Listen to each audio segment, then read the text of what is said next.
Buongiorno e ben ritrovati a un nuovo appuntamento con A Voi la Linea. È stata presentata a Udine l'8ª edizione di SUNS Europa, il festival di musica, cinema, teatro e letteratura dedicato alle lingue minoritarie europee. L'ottava edizione del Festival SUNS Europa è una kermesse che la Regione sostiene con convinzione proprio per questa mission intrinseca nell'iniziativa di tutelare la lingua friulana. Quella è sicuramente un'attività istituzionale della Regione Friuli Venezia Giulia e quindi convintamente appoggiamo questo tipo di iniziativa.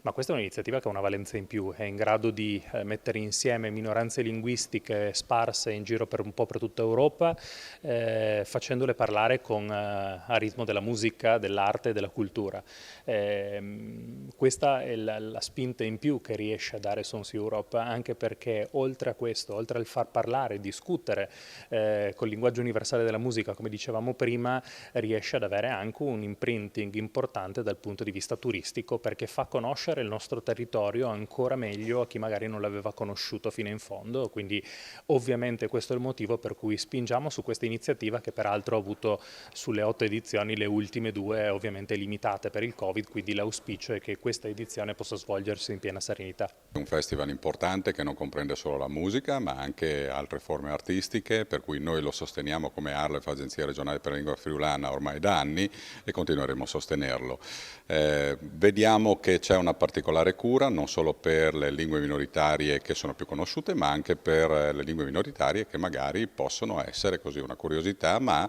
che sono ben insediate nel loro territorio e vanno preservate al pari della lingua friulana, ma sicuramente hanno caratteristiche importanti e che sono peculiari e identitarie di alcune parti d'Europa che si sono evolute con una propria lingua, con un proprio sapere, conoscenza, storia, per cui vi invito a partecipare a questo festival, a assistere, perché avrete un assaggio di quelle che potranno essere anche gli scenari futuri, che includono appunto in una programmazione europea di più ampio spettro, tutte le lingue minoritarie, anche quelle meno conosciute. Quali sono le novità di quest'anno? La novità principale è che dopo 2 anni di pandemia in cui ci siamo reinventati una formula di festival estiva più sparsa nei territori, meno centrata a Udine, quest'anno abbiamo deciso invece di tornare alla vecchia formula, di mantenere anche la formula per così dire pandemica, quindi cominciamo nelle prossime settimane con un sacco di eventi sparsi sul territorio e il festival si chiuderà il 26 novembre con la consueta kermesse al Teatro Giovanni da Udine. Il nostro festival ha una particolarità rispetto a tanti altri eventi culturali del territorio, ovvero se da una parte siamo molto legati alla nostra specificità, alla promozione del nostro territorio, della nostra cultura, della nostra lingua, siamo anche in grado, l'abbiamo dimostrato in tanti anni, in tante edizioni, di aprirci all'esterno e di collaborare con tantissime altre realtà molto simili alla nostra in quanto a orgoglio e specialità. Andiamo a Pordenone, è stato svelato il programma dell'estate in città, tante le iniziative proposte dal Comune con musica, cultura, tempo libero, ritorno del cinema sotto le stelle grazie alla collaborazione con Cinema Zero. Assessore, un po' il ritorno alla normalità, la pandemia c'è ancora, la risalita del virus si fa sentire, ma c'è voglia di libertà, di riprendersi un po' i propri spazi con iniziative culturali. Programma dell'estate in città a Pordenone, che cosa ci svela quest'anno?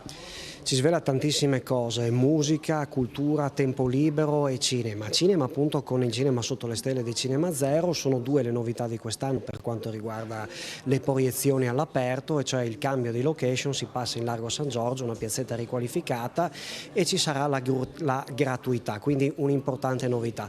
Ma poi l'estate si comporrà di tanti altri elementi, penso alla musica con artisti nazionali e internazionali e anche con band locali. Tra l'altro in questi giorni l'estate a Pordenone è stata inaugurata, e se il buongiorno si vede dal mattino, anzi la sera, visto che è stato uno spettacolo serale, quello dei 3 allegri ragazzi morti, allora probabilmente l'estate andrà bene. Ce lo auguriamo anche per quanto riguarda quello che diceva lei nei termini della pandemia, che non ci siano più restrizioni, perché non ne possiamo più. Presidente, cambiano i vertici, ma il vizietto rimane, quello ovviamente di essere a favore della città e iniziative culturali. Con Cinema Zero, un'istituzione a Pordenone, come collaborerà, immagino in maniera fattiva, all'organizzazione dell'estate in città?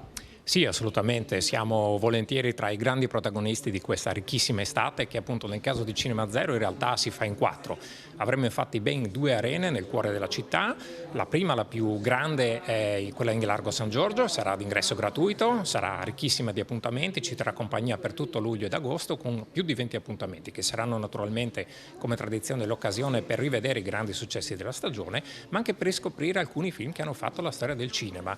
Non mancheranno gli eventi speciali, ci saranno ovviamente un sacco di ospiti per presentare una serie di eventi, non mancheranno gli omaggi, quest'anno naturalmente non poteva mancare un omaggio a Pasolini, presenteremo Uccellacci ed Uccellini alla presenza di Ninetto Davoli, protagonista del film, e poi tutta una serie di altri appuntamenti, non mancheranno naturalmente le proiezioni riservate ai più piccoli. A pochi passi da Largo San Giorgio troviamo lo spazio Wow, uno spazio che come dice il nome vi lascerà senza parole, uno spazio veramente suggestivo, uno dei luoghi forse più belli